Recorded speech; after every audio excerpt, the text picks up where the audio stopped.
The new George Jones Child Advocacy Centre was opened on the 1st of March 2011 by the Honourable Colin Barnett, Premier of Western Australia. This is the very first child advocacy centre in Australia and was made possible by the generosity of philanthropic supporters. The building is 682 square metres and was built at a cost of $4 million on a 1,000 square metre block of land in Armidale that was donated by the Government of Western Australia. The goals of the Child Advocacy Centre are to prevent and respond to child abuse. Multiple agencies work closely together at the centre to meet the needs of each child and each family by uniting people to strengthen our community's response to the safety, treatment and well-being of abused children. The centre is well positioned to meet the needs of those children with compassion, understanding and skill. Children and young people come to the Child Advocacy Centre because they've experienced trauma and abuse. It was very important to us to involve children and young people in planning the building and in the artwork both inside and outside. So they had a lot of say in terms of the murals on the walls of the buildings and the colours and the things that they liked and didn't like. The dragon represents Parkerville as a strong creature that helps children go on a journey of recovery, and the dragon really listens to the children and gets them the help that they like. As you step inside the reception area, you are greeted by beautiful, colourful oil paintings of young children. These paintings reflect Parkerville's history of caring for children of all backgrounds since 1903.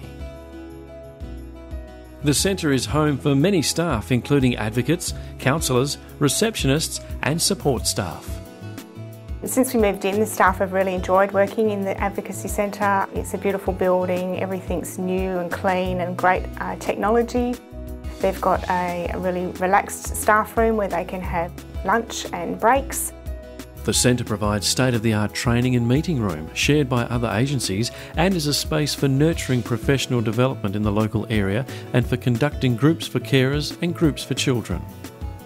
We're sharing this space with people from other agencies and they're really enjoying the meeting rooms and other spaces in the building. The family room is a place where the child and family advocate can greet the child and family in a relaxed setting. When we asked children what kind of spaces they'd like in a centre like this, they talked about having lots of different waiting areas, particularly a room where their parents could wait while they were having counselling or seeing people, and they talked about having a coffee machine for the mums as well. So we tried to do that in planning flexible spaces in the building. Playroom is a very busy room, a very exciting space. Children might come on their first day for an interview and maybe see an advocate and see a counsellor. They could be here quite a number of hours, so they just might want to relax here, maybe watch some telly, play games, have a snack, chill in the bean bags, whatever they like. The resource room is a resource room for any child and family that comes into the building or any professional working with families in the community. We really want to make it easier for professionals to do their work and easier for children that might not have what they need on a daily basis to go home with that. For example, if a child has to move into foster care unexpectedly, then they can come in here with an advocate or another staff person and pack a bag full of the things that they might need for the next few days. We call this room the multidisciplinary team room, and it's a very important room because it's a space where professionals can meet and plan the services a family might need. The role of the advocate is to provide a voice for the child and his or her family at a difficult time when the child undergoes forensic child protection interviews, medical examinations, investigation and therapeutic interventions. When a child or a young person has been harmed, they're in a state of crisis, as is their family. Often they're really overwhelmed by what's happened. They're often entering into a process that they know nothing about. So for example, a police investigation, a criminal investigation. Often they feel really lost in that process. Children who have been harmed often feel that they have no power or control, and so they also enter into a system that doesn't really allow a lot of power and control. So it's really important that there is someone who can make sure that the child and the family's voice is heard in that process. I think the most important aspect of the advocate role is the ongoing support by the child and family advocate for the children and families.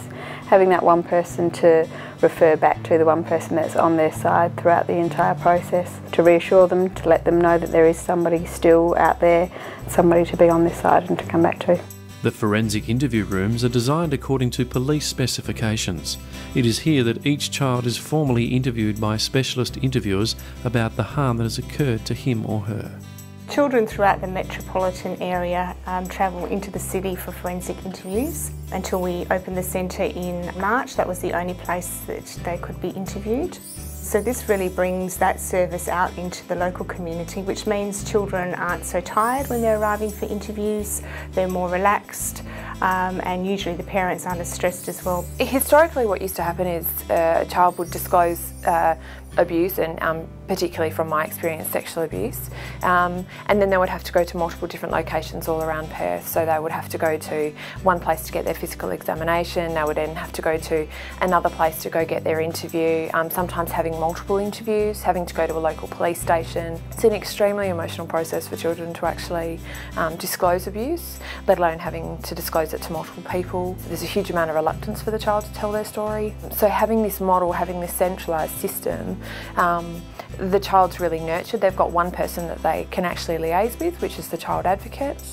A lot of siblings and support people come with the kids when they come to disclose. So that's really important that there's a space for them to relax in as well. And it's a much, much friendlier environment than other places that I've seen.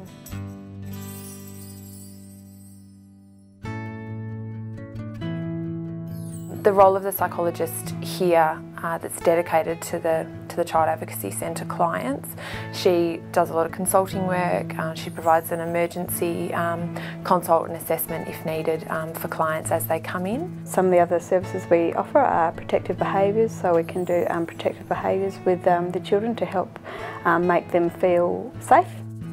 Protective behaviours offers children and their families an opportunity to learn about keeping themselves safe and to trust their own instincts. It works as it can work proactively too, so it can help children feel safe and to know what is a risky situation for themselves. When me and my family first came here, we were shown around the building. It kind of feels like a very big home environment. Like everyone just here is really friendly and the rooms are really comfortable. They're just not like a scary room that you'd be really dreading to go to. We'd been to different things before, different therapists, and we thought there was no one else to help. Other experiences had been very negative. I was a bit sceptical when we were coming because I thought it's just going to be the same thing, but it wasn't. It was totally different. We felt like we were listened to, we felt like they cared. As soon as we met Kathleen, and it was a very traumatic day, she handled everything beautifully and made us feel very comfortable that we came here, and we're really blessed that we did. The people I talk to here, I talk to them more than I talk to my friends sometimes.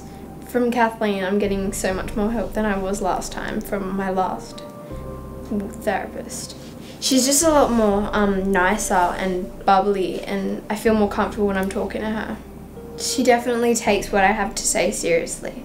With my problems, they just seem to be sorted out easier knowing that I've got her support. She's just started seeing a lovely counsellor here, or psychologist, and she's had 2 or 3 sessions with her now, and she's seeming happier, and she's actually building up that confidence with this lady, and I think that's going to make the difference. I know that we can get through this together, and I know with the attitude of everyone here, we will make it together. Everyone was really nice here, and I knew that it was going to be a place where I could talk to people about stuff that had happened to me, and it just felt like a good place to come to when I needed to talk to someone. The George Jones Child Advocacy Centre brings a world-renowned service, model and resources to the children in need in Perth, Western Australia. The centre provides a holistic response to the child and family to maximise the quality of services to the children to improve their prospects of recovery from their trauma. The work we do at Parkerville Children and Youth Care is so important because there are so many children that suffer trauma from abuse. They provide opportunities to children and they make sure that the kids take those opportunities and make the most of them. They look after sick and vulnerable children. We have a variety of different programs which help people in different ways. It's really a safe haven for them to come and get the support that they need to keep going and make it through. The problem of child abuse is a serious one for the community, and the centre is at the forefront of our response to help these children to reclaim their lives.